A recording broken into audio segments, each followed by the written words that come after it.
Good afternoon, guys. Thank you for joining my channel. Today we're going to be doing a teardown on my 5.7 hemi non-VVT. This is take 2 of part 1 for getting ready for the internals. Thank you for watching.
What's up, guys? Sorry it's late.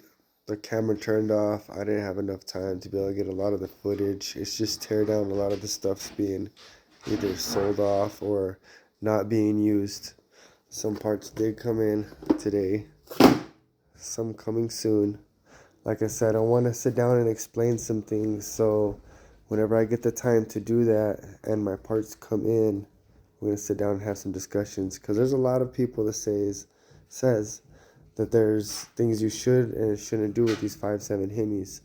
A lot of them are just conspiracies, which I think are conspiracies, but a lot of the people are running these blocks, stock internals, stock rods, stock pistons, just opening up gaps, putting all new bottom ends, bearings, and they're running 700-800 horsepower reliably. So I'm going to take the extra step because I'm going to build a monster. So follow along and I'll catch you guys later. Peace.